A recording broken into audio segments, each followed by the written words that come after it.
Hello everyone, welcome to Venture Chat. I'm Carol Chen. Have you ever imagined what the world would look like in 2050?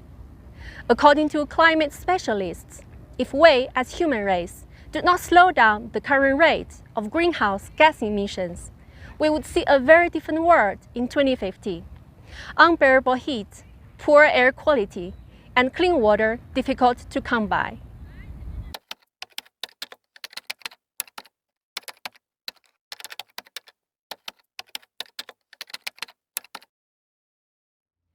What future holds depends on what we do collectively from now till then.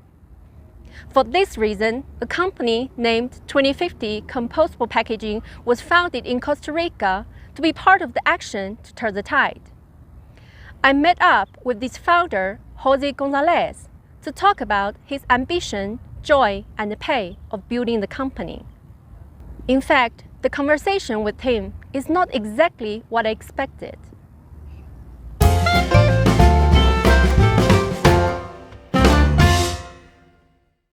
Hello, Jose. Thanks again for joining me on Venture Chats. You are the founder of Dosmil50. Could you share with us a little bit how this idea started? Before starting with this project, I worked in food industry. My family is related to a vegetable processing company.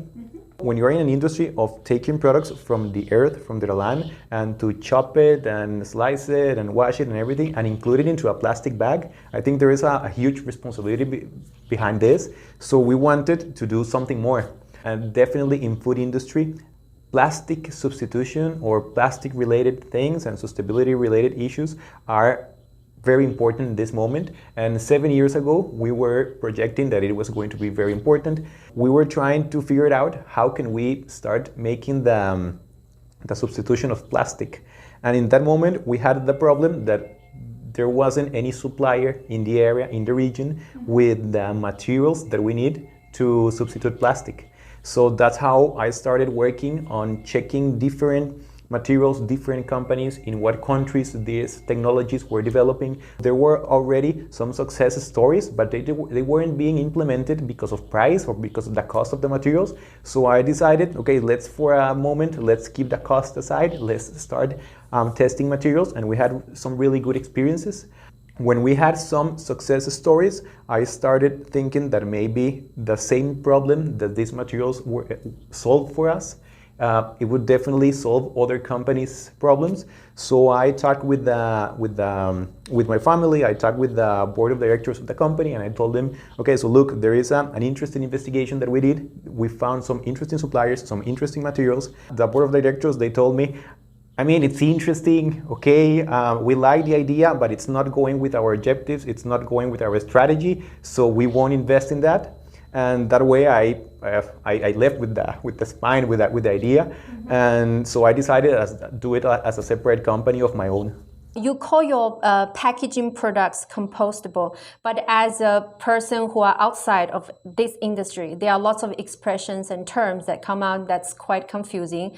People use terms like biodegradable, for example. What's the major differences between biodegradable and compostable? I would say that is one of the main challenges that we have right now in our industry.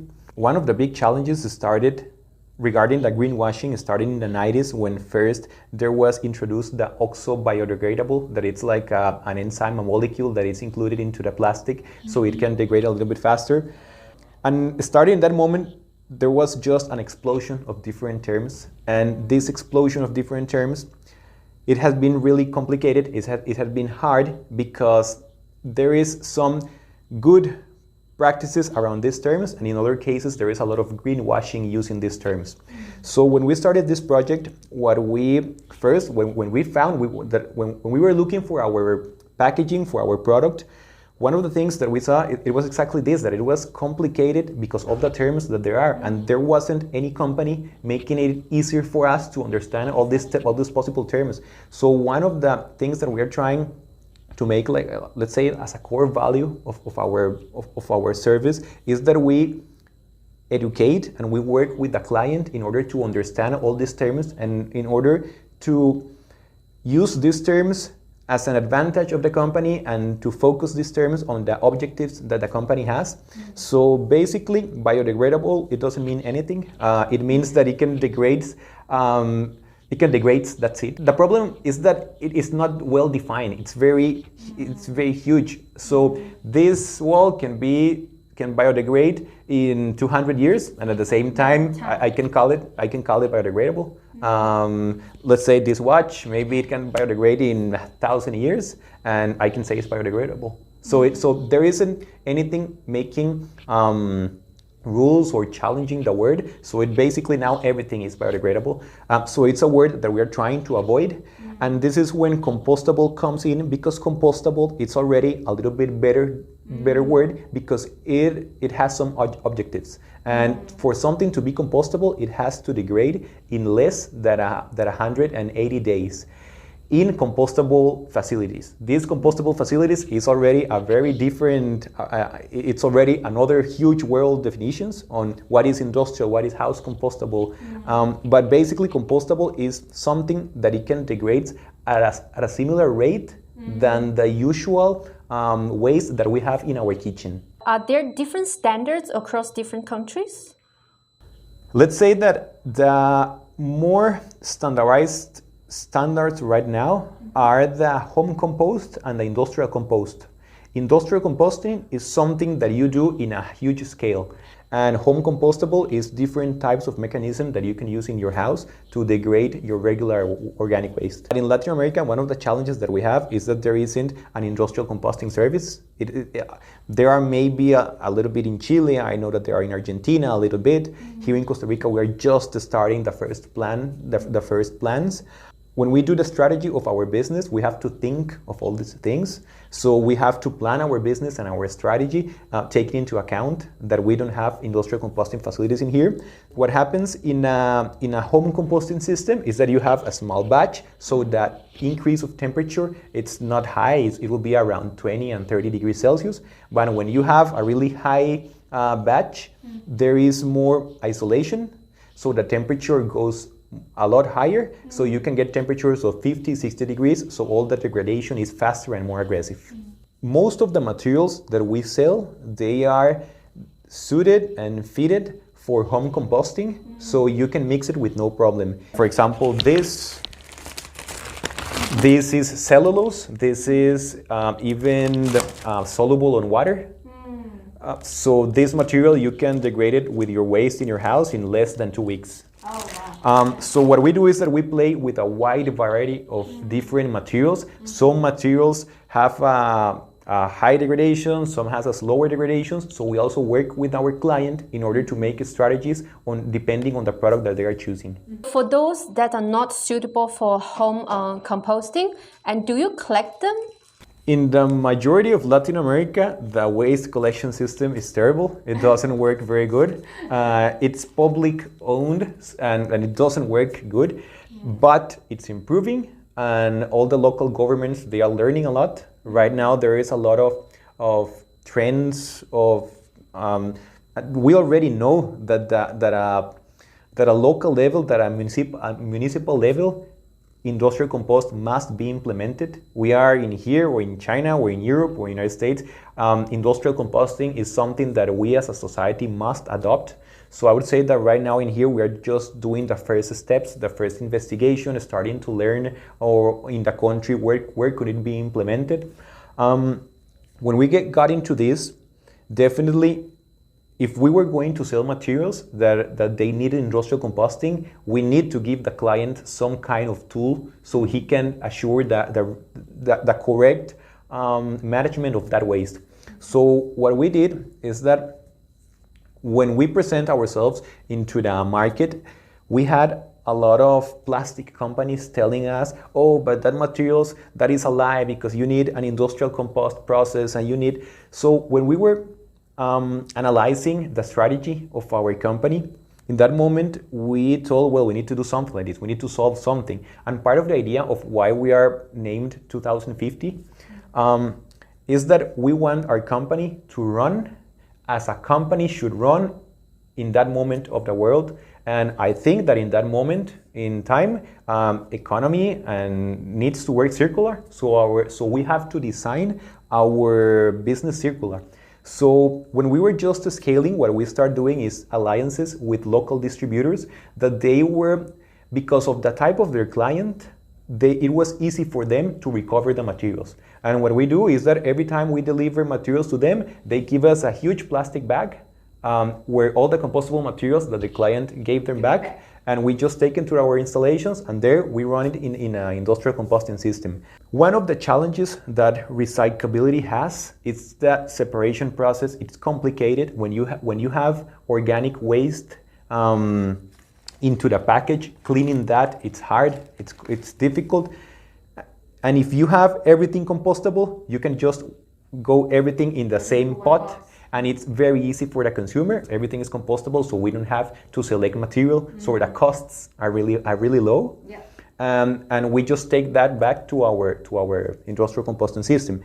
But what I'm telling you is that there are a lot of strategies that we will need to solve now in a year, in 5 years, in order to give different business models to our different clients. Talking about costs, one of the major obstacles that keep people from adopting this eco-friendly packaging is that they think about the cost. They say, okay, if I use normal plastics, cups, those traditional materials, these are cheaper, and your eco-friendly materials are more expensive. Is that improving? Like this type of eco-friendly material is getting more cost efficient over time? We sell at a price between 3 times and 5 times the price of regular plastic. It's improving a little bit because, the plastic industry has been developing very highly in the last 70, if not 100 years. Mm-hmm. So there is already a volume of scale that permits it being very, very, very cheap. What our strategy that we have developed in the last years has been finding, and I would like to comment this a little bit later, the right projects where compostability and compostable materials, they are giving a huge added value to the whole system. We get into projects where our materials are not going to be more than a 15% of the total cost of the product. We have seen that if we are being able to keep 15% lower than the cost that the client has, the added value that our products give, it's a lot higher than that 15%. So that's the key number that we have. Plastic is so cheap that it's cheaper to use virgin resin than using recycled. That doesn't make any sense. And we are not paying the cost of the product in the seas, for example, or in the soil. Projects that we look, or the companies that we work with, are companies that they sell to added value clients, that they are willing to pay 10% more for their product because of the value that our products give. At the same time, the impact that we want to make is not just that. It's not just for the high added value clients or products. We want to make it cheaper for everyone. So part of the things that we are doing that is getting interesting is that now we are getting to some scale where it permits us start implementing bigger projects, or for example, start making some of our processes of forming products or materials in here. So as we are getting a bigger scale or bigger volume, we are seeing the capability of turning prices a little bit down. We are in the next 10 years, I don't see, at least the next 5 years, I don't see this product being cheaper than plastic, but it's getting a little bit better. And as you told, there are a lot of hidden costs that we don't see. A lot of companies that are doing this bad, they do, let's use compostable everything, and let's do it compostable, and this can biodegrade, so my products are going to save everything, it's going to save the world, and it substitutes plastic. That's not true. And one of the things that I've learned into this process is that compostability won't solve all the problems that I thought it will solve 5 years ago. Compostability products or compostable products, where they have the perfect fit or where they are being more promising, is the applications where we have a lot of waste or organic residue in the product. places where there are, for example, a shopping mall or an airport. Being able to separate plastics and to wash the plastic and dry it in order to it can go to a proper recycle system, it's a huge challenge that I don't see it happening in the next. Being in airports, having airports where you can wash the product and everything and have go to a perfect recycle system, it's not happening at all. So in that cases and applications where plastic recycle it had a very low rate, that's where we have also very high promising applications on compostability. Also other applications that they have very low recyclability rates, for example, coffee bags, because they are a laminated bag. It's very specific bag that is very hard to recycle. Those are the applications where compostability is working really good. And one of the, I think, the most important added value that we're giving right now is that we just don't sell material that it can degrade. We go into the client and we say, okay, so how much footprint do you want in your packaging? Do you want to prioritize carbon footprint, or do you want to prioritize degradation process? So we sit with them, we sit with their department of sustainability, and then we drew strategies on how are we going to choose materials. Let's think of paper. Okay, so this is paper. Paper traditionally have 3 times the carbon footprint that plastic has. In this moment, one of the biggest issues that we have as a species is that we are causing a great loss of biodiversity in the world. In this moment, this high carbon footprint is killing more mammals, more animals than the plastic. But we are, as a society, prioritizing using materials that have a high carbon footprint against plastic. So we also think that as a society, we are not correctly focused on how to choose materials. And that's part of what we do. We sit to our client and we do, okay, you want to use paper? Okay, now check that paper has this carbon footprint. Are you sure? And so we're trying to make a really honest scenario on all the impacts that our materials has. For example, this it has PLA, it has starch, and it also has, this is interesting, a compostable material that is called PBAT that is fossil based. Yeah. And when we got into this, when I got into this, I was, okay, so this is fossil fuel, but it can degrade. So what do I prefer? Do I want to use it or no? And the answer is that we have to run the numbers. And that's part of what we're doing with our clients. Not necessarily the fossil fuel will be the worst. And for this material doesn't degrade as fast as this one, but its footprint, it can be 6 times lower than this one. This is where we work with our client and we told them, okay, if this material has a great functionality on fruit and vegetables, but you have to know that the degradation process is not as fast as this one. So there are always pros and cons. There's no one perfect material that fits all needs. And that's where I think that we have a very different vision from the rest of other companies that are just selling products and just selling bags. We are really trying to get into the process, into finding the good material. We have 3 food engineers in our team that what we try is to work very closely with the client on finding the correct materials. So at the end, what we do is that we advise the client and we find a supplier or a company in some part of the world that suits the materials that work perfectly for not perfectly because it will never be perfect, but they work the best that we can with their application.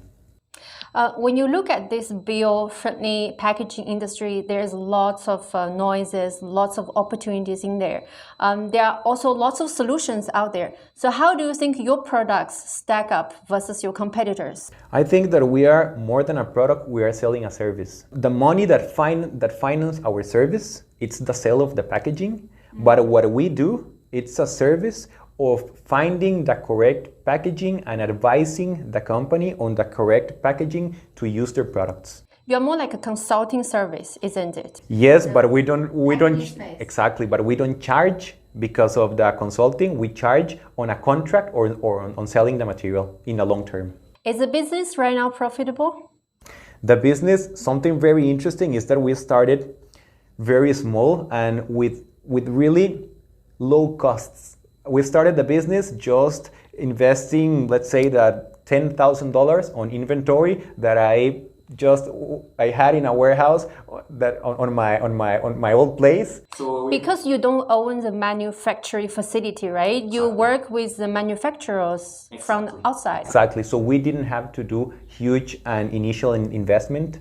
Now that we are already getting higher volumes, now it makes a little bit more sense to start producing some things because now we can pay for them because of the returns that we're having.